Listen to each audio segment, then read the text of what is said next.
This is when you set things to low priorities, and they do them anyway, when there are important things to do. And you rage. Set things to 1 as priority. Please don't. Well, I mean, you know, they will do things that they've got a priority to do, regardless of the actual priority you set. So, you know, if you've got someone who's got high priority on I don't know, like ranching, but the ranch is at a priority 1, whereas the dig job that you need so that someone doesn't die is priority 9, they'll still do the ranching first. So, you know, it's important to make sure you've got a good spread of priorities there. We're going to get this done. Look, I know it's really wet and cold in there, but come on. So close. 2 more to go. Come on, Shelley. Come on, Shelley. Wake out. Oh, wake out. You failed. Come on, who's next? See, they've got to walk so far now in order to get that done.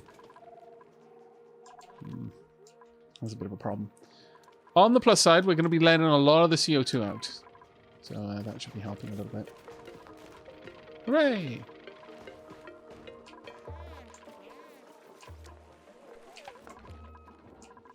What? How? What? Oh, right. Yeah, okay. Never mind. I see how that happened. They were building the floor. Come on, 1 more to go. 1 more. I need a hero right now. 1 brave duplicant. Go in there and wade through and then eventually swim through the water of dubious origin. And then oxygen will return to the base. I'm not going to force you, though. It's down to you. If you kill yourselves doing this, then I consider that on you. I'm fine with starting a new map on not Oasis, because everyone trolled me, knowing that I'm not like some sort of veteran player. I was like, yeah, just go in the hardest map, Aavak. It'll be fine, Aavak. To be fair, though, this seed is actually probably quite generous for an Oasis map, I'll be honest. Okay, it was food shortage. Oh, come on, Weregoat. Come on. Epic, Weregoat is epic. Well done. Well done, Weregoat. You're going to be the first one to get the fresh oxygen. Ah. Yes, I see now.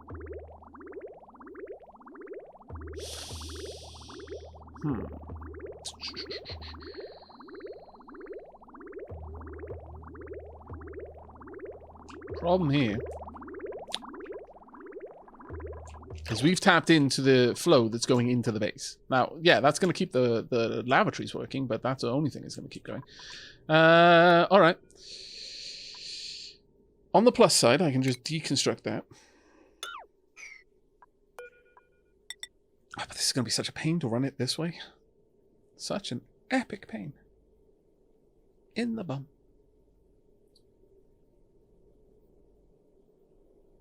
What I'd like to do is connect it up there so that it goes through the system properly.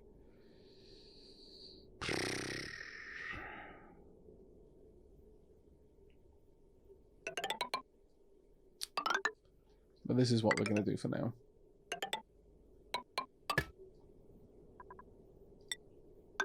Ah, that was a mistake.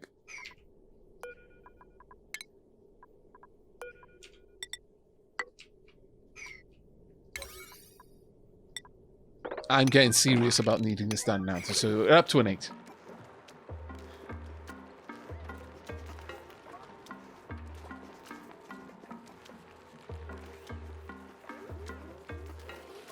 It happens also when you use the proximity option on priorities.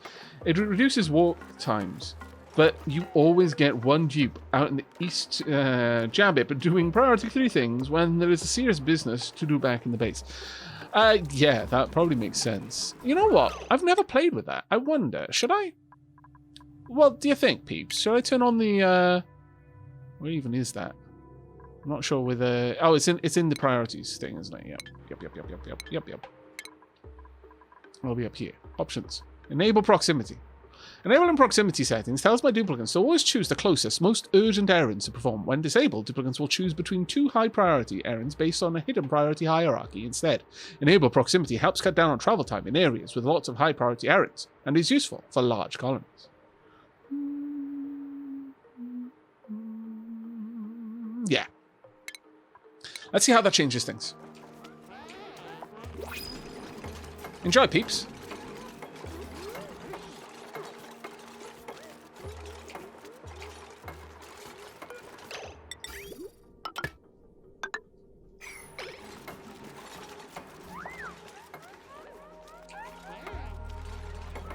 More and more and more work done, please. Right now. Now. Oh dear, that one's not an 8, is it? No, it's 5. Bob. They still haven't managed to trap themselves. Well done. I'm honestly impressed. Oh dear. Now you're all over here, though, which is not good.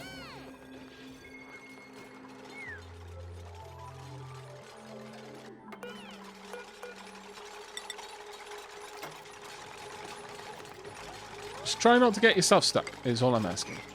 Thank you. Are we good? Yes, we're good! Precious, precious oxygen will now start flowing into the base. Hooray! I mean, the water was flowing, it's just it was prioritizing the oxyferns over there, but, you know, it's a thing that happens. New principles, mirthleaf seeds, sure. I'll accept those.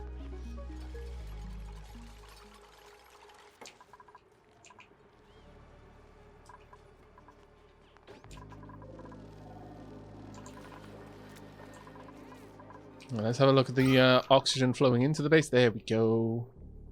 Little by little, bit by bit. Precious, precious, clean, but pretty hot air.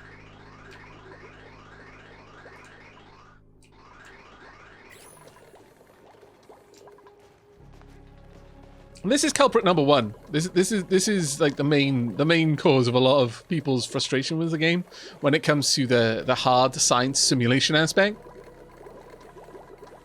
Perpetual motion. It should not be possible. I mean, it's not really perpetual motion because I'm adding water all the time, but effectively, this is generating enough power to power all of this and itself in an infinite loop. In fact, it's producing so much power, it's leaking out and being able to do other things. Soulless lady, hello!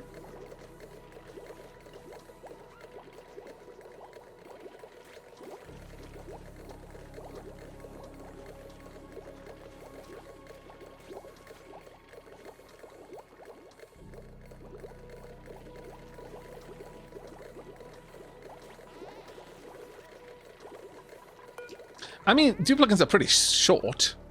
That's fair. They're also very low in mass. Like, super low in mass, actually. Well, now that we are actually pushing some water into the system, we can now gather water and cook, which is always great. Super great, in fact. I'm going to pump that up to a priority 7. I would like my cook now to be focusing on doing that. Because we are in a bad way for food. Like a super bad way, actually. And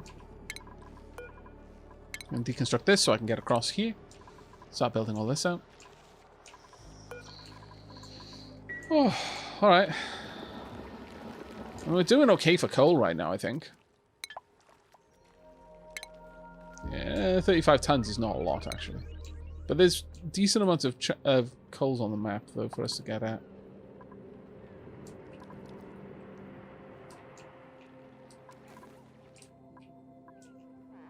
Right, okay. I thought someone was going to get trapped there eventually. And go, shall we?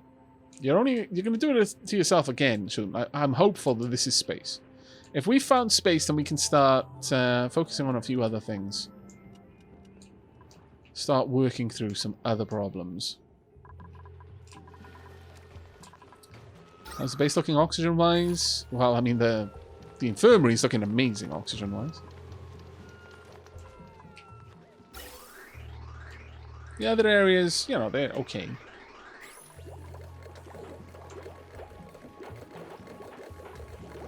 I could allow little bits of oxygen just to push out of this area because these are getting pipe blocked now and then. So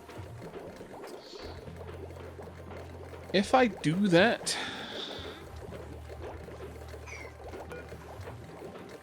Yeah, it's probably safe for me to do it.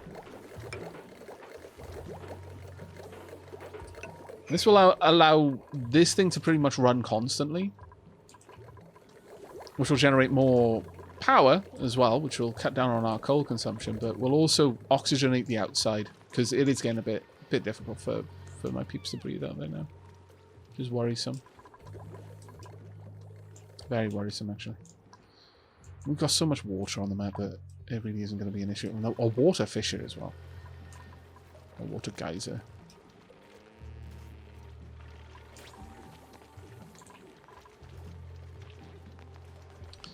Now what I could do... If I got some gold amalgam, I could probably put that through a thermoregulator.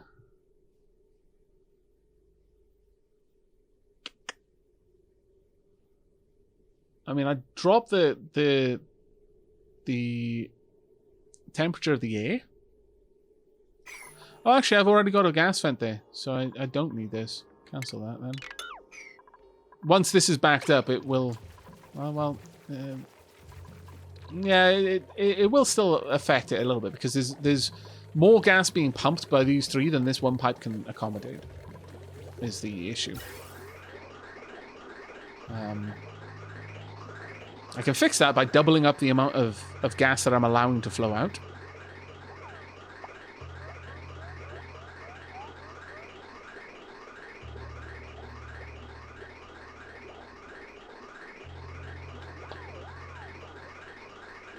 Because I'd only need 2 pipes coming out of here, effectively. Just a little gas bridge off each of these, and then a pipe going down there. The gas will go into the lower pipe. If it can't, it would flow through the upper pipe, and the pumps would run continuously. We won't worry too much about it, though.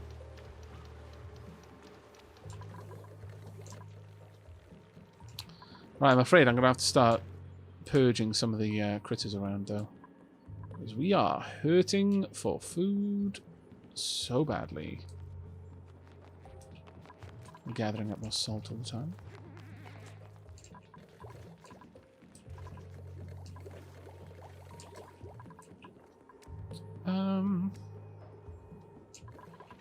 I don't actually mind about that pumping around, but yeah,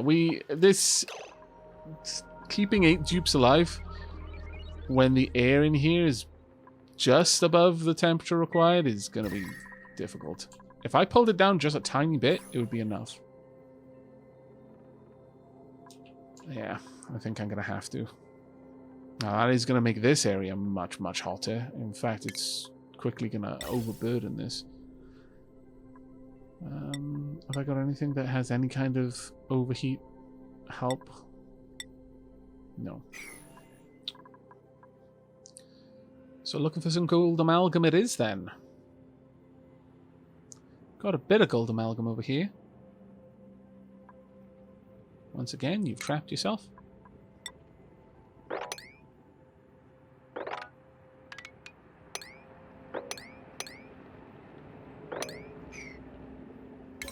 There you go. There we are. Let's get all of that done. On the plus side, they will never suffocate in here. They'll just not be able to go back to bed.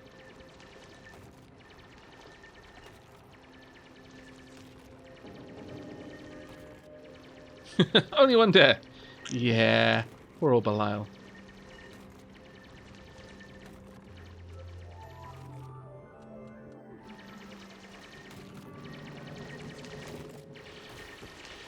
Oh, yeah, that's right, actually.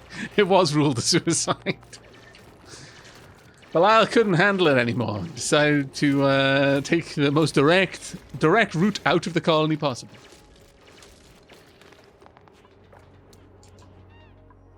Right. Let's get that swept as a very high priority, because I don't want all of that slime off-gassing. So hopefully we can get that shunted down in here quick as you like. Over here I am storing the slime, I think, but I don't really want it to be stored there if I can avoid it. So ice and slime should go in there instead.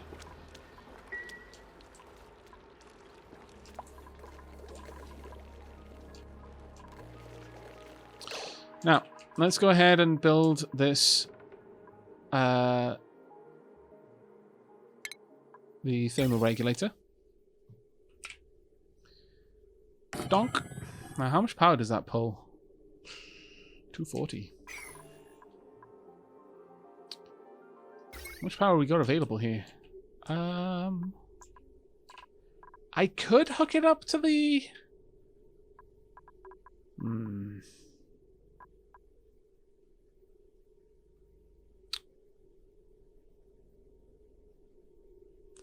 We're only producing 800. This would be running more or less constantly.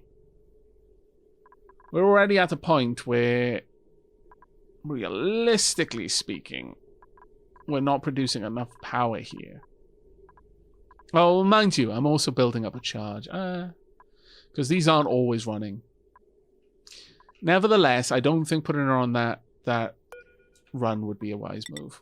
So we're going to hook it up there instead. Pomp. There you go. Hey, Abbas, thank you very much for the 41 months, mate. And Sweet Orange Bunny, hey, yo. I didn't see that you were streaming. Also, I'm still very slowly going through your thoughts. Which ones? The ones that are going up on the second channel? Which, by the way, is where this will be going. Once all is said and done. The battle's lost and won. Otherwise, everything else is doing somewhat decently. Looks like my hatches may be dead. That's somewhat a shame.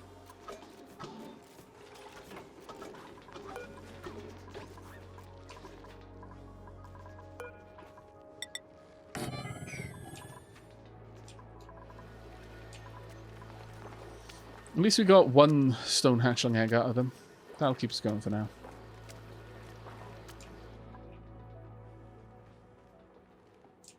But we are currently basically executing the wild hatch population because we're cracking hatchling eggs.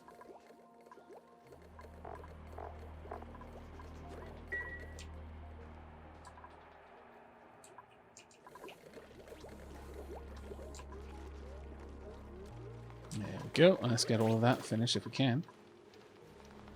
More eggs for the rock crusher. She's actually doing more work as an egg crusher than anything else. Yes, we found space. Way!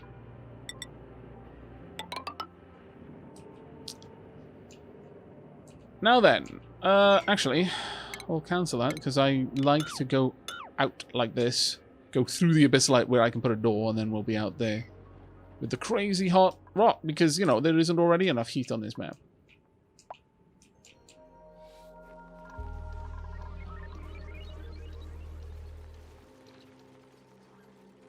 This is a previous save, Miss Minnie.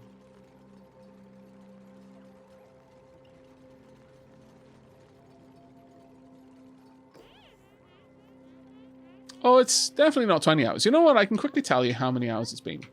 Give me just a second. Let's go and have a look at the previous stream files. It is...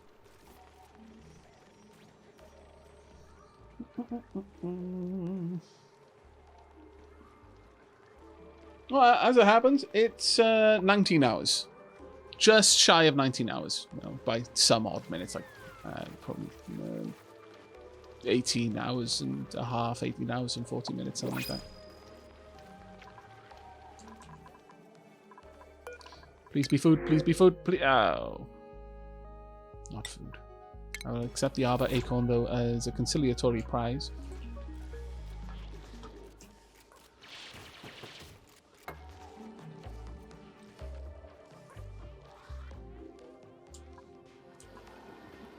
Aavak, the Final Fantasy VII ones are the ones I'm looking at. For some reason, I find it difficult to watch much of that at once, whereas I can binge watch other series so many hours.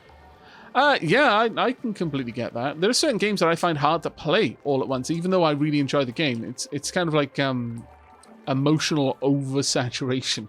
Like if the story is really engaging. Oh dear. Oh, thank goodness we've got so much CO2 down there. Whew, that would have been rough. That would have been very rough. I need a little bit more of an injection of CO2 here. Right. Okay. So now that that's done, I want this deconstructed as an 8 Go ahead, please. And this. Built as an 8. Come along. Need this done now.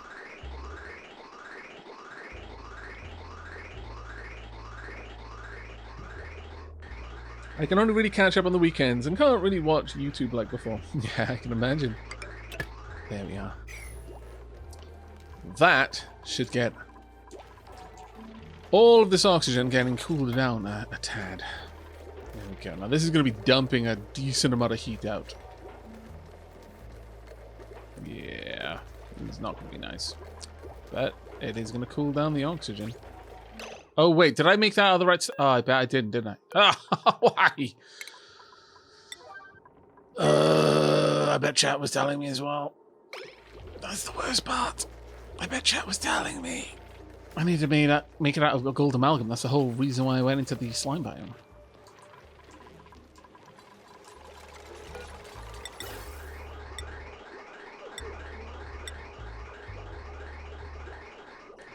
There we go. Please and thank you. Need to get that nice 125°C overheat temperature. Not that it's very good to have a massive heat producer right next to a door into an area I'm trying to temperature control, but I never said it was smart.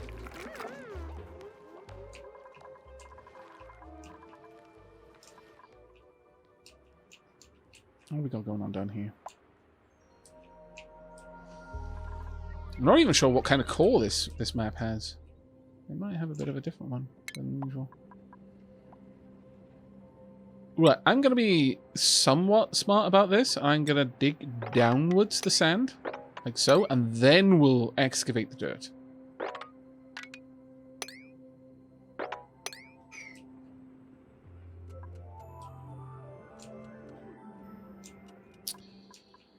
I mean...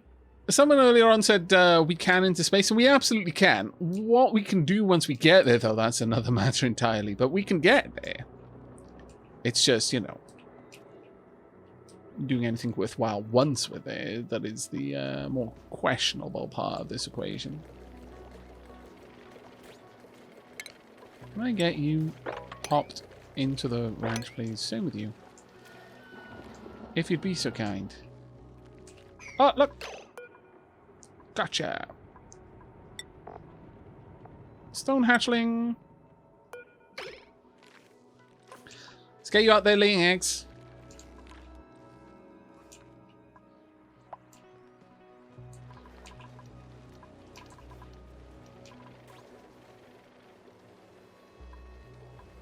Well, this area should be getting a little bit cooler. At the very least, the heat being injected from over here is going to be a lot less awful. Oof. Look at that temperature, though. Ouch.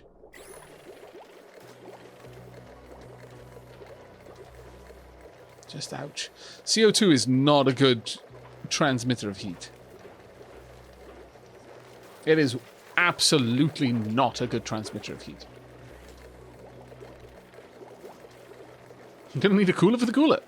Well, eventually, once we've got like plastic coming in, which honestly maybe I should just tap into the oil down here and not faff around trying to get Dracos up and running, because I often get distracted by that, by ranching and trying to go for glossy Dracos. Maybe I should just get down there, grab the oil, and get plastic on the move, then make a little steam cooler.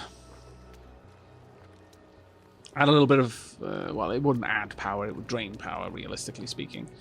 But, you know, it would offset it a little bit, but it would cool. It would allow me to cool quite a lot. And then heat problems would be a thing of the past. Because right now, that is actually a somewhat high problem for me. Alright, let's get all of this done if we can. This is going to be our new Draco Ranch. What do we got here? We've got 32 tiles. And the maximum tile is 36, so I can afford 64 more tiles. Okay, that's not too bad. We've got it in 4, so actually, that's really, really useful. That's a very nice number for us to play with.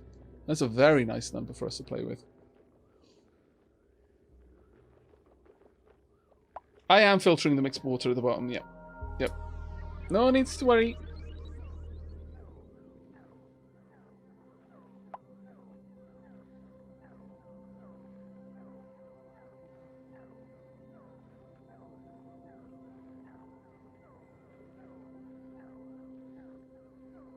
I'll be building a new one, Shenron. 2 tiles high for oxygen and mealwood, something like 5 more above it for hydrogen. No, I'm not gonna be worrying about that. What I tend to do with Draco ranches, and this is gonna sound horrible, it's because it is. I usually well, there's a couple of ways that I tend to do it. One is if I'm feeling like playing around with automation, I'll make an auto there's no other way of putting it, an auto slaughterer. I create a device that will, once a certain capacity in the kind of breeding room is reached, where I have glossy Dracos and plenty of mealwood, it opens a door. And it has a conveyor-like system. Little rooms big enough just for a critter scanner. And once the main room has reached a very low capacity, like only like 1 critter basically, or 2 critters, somewhere around there. It's usually enough to account for the egg. Though I'd have to change the design now that you can filter out between eggs and critters. I'll draw it so it's a little bit more obvious. I'll just do pomp, pomp, pomp, pomp, pomp, something like this. And then somewhere along here, I add critter sensors in each room, effectively. Once this room reaches a certain critical mass, this sends a signal to this sensor. But this sensor is also this door is also looking at this sensor. If there's a critter in this room, this door is jammed. It won't open. But if this room is empty, and this room wants to open the door, it can open it. And that's true of each step. So it basically, once this has reached a point where we've got a baby critter and an egg, that baby's not going to lay another egg. So I don't need to worry about it. The only time there's going to be more than the prescribed amount of critters in here is if, like, usually I'll set it to like 3 or 4 with the eggs, but now I'd just be able to set it to 3 critters, because that would allow for an adult critter, a baby critter, and another baby critter. Effectively, I try to prevent babies getting caught in the loop. Because they haven't been sheared yet. Because a Draco is born with scales. And so you get 1 free shearing without ever having to provide them any hydrogen. So at that point, I start opening the doors. As long as there's an egg in the system, and now that I can actually test for that with the critter sensor, that would also be added into the logic. If there's no egg in this room, this door won't open. But if there is an egg in this room and the room is overpopulation, this door will open. The critter would move in there. The moment the critter's in here, this door will close again, because now this critter is detecting one. Because this would be counted as a single room, effectively, as long as there was a floor in the ceiling. And at that point, this one doesn't want anyone in there, so it's trying to open this door. And assuming this one has no critter in it, it allows it. So the door opens, the critter moves across the threshold. This one is now sensing a critter, so slams this door shut. This one no longer is, so we'll allow this one to open if there's a need. And that daisy chain just gently encourages the Draco to move through this chamber until it gets to the abattoir, the slaughterhouse. There's no way of automatically killing a creature, like, quickly, which is extremely distressing for me, because I want to do things in a smart, duplicant, labor-efficient way, but at the same time, that also involves killing the critters in one of the most brutal ways that you can, and that is by drowning them. And with Dracos especially, they're much more clever, because they can climb on walls and ceilings. So you have to have like I usually have some mesh tiles with a door, like a mechanical door, something like that. Let me give a quick demonstration. So something like this. Mesh tiles up here, mesh tiles down below. And then the wall, obviously. Down here would be a pump. And up here would be enough room to contain 1, 2, 3, 4, 5 tiles worth of water. Now, you can do this in a much more efficient way using mechanical doors like pneumatic pumps. You know, just basically closing the doors, forcing the water up in a chain so that the doors will push the water up from below. Wait until the critter inside is dead, then open up to allow the water back down. But I don't know, it feels a little bit cheesy doing that. So what I typically have is a pump down here that only activates when there's no living critter in here. Usually this room would be big enough for an auto sweeper, so it would pick up the meat and then send it off somewhere else. Or anything else, like an egg. If the critter just happened to be just about to drop another critter as it came through, which is rather unfortunate. But yeah, up here, once there was no living critter in there, the pump would engage and start pushing water back up the top. And at that point, the door is re-engaged. So the water just builds up into a reservoir until the next time a critter comes through and whoop-bump, drowns, and then just gets flushed back up top. It's much longer than using doors, because doors are almost instant by comparison. But then there are other ways of being far more efficient with killing the critters too. It's just this is kind of an interesting way of sorting it out. This is seriously dark. Yeah, I know, right, Miss Minnie? Well, it's less dark, though, because the most efficient way of doing it is not even allowing them to walk through. I give them a chance to procreate. It's about as far as I can go, is to just automatically drown them. That already kills a part of my soul. But I go out of my way to try and prevent the baby critters from getting caught in this device, which is why it's so convoluted. And furthermore, at least they had a chance to procreate. I gave them a chance at life. You can pass on your genes, it's fine. But then you are going to the meat room. Look, it is what it is, okay? You are delicious meat. You will become food. I'm giving you an option to become something more than that, though. You can become a progenitor.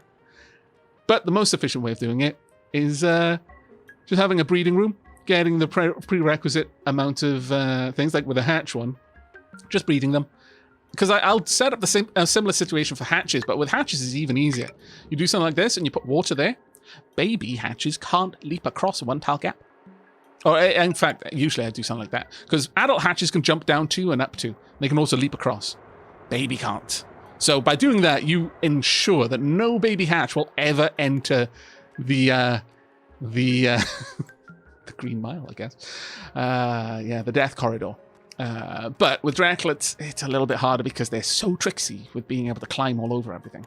So you have to keep a watchful eye and do shenanigans with the timers. Nevertheless, though, with almost any critter, the most efficient way of farming them is simply not to let them hatch until they're already in the drowning room. And then you don't need any fancy pump system. You just get somewhere like this. You do something along these lines. A little bit bigger. Is that everything I need? Yep, that's everything I need. You do this. You have this full of water. You have... need shipping. You'd have an auto sweeper, which is 3x3. So I'll just mark that out. Actually, I'd made this 1 tile too small. Something like that. You'd have these 2 tiles, so that would actually be a wall as well. As the conveyor loader, auto sweeper, output chute. Then you have an auto sweeper in here that's looking for eggs.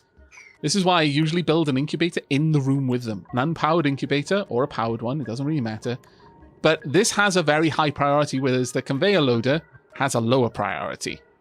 So if there's an egg, and there's room for that egg in the incubator, it'll be put in there first. Thus, you ensure that the next generation gets born. However, if you've got an overflow of eggs, which you end up having with hatches fairly quickly, it gets put into the conveyor loader. The conveyor loader sends the eggs into the drowning chamber. It gets deposited out of the chute, just around here. And because it's in water, it just sits there. The egg is still viable. As long as it's not in a storage bin, it will eventually hatch. You just wait. You don't incubate, you just wait. You'll have something like 80, 90 eggs just sat there. And every now and then, one of them hatches, but they're already in water. They're completely submerged. They immediately drown, or rather start drowning. And then when they turn into delicious, delicious meat, the auto sweeper grabs the meat, pumps it into the other conveyor loader, and it gets shipped back off to your kitchen. It is super grimdark. Super grimdark.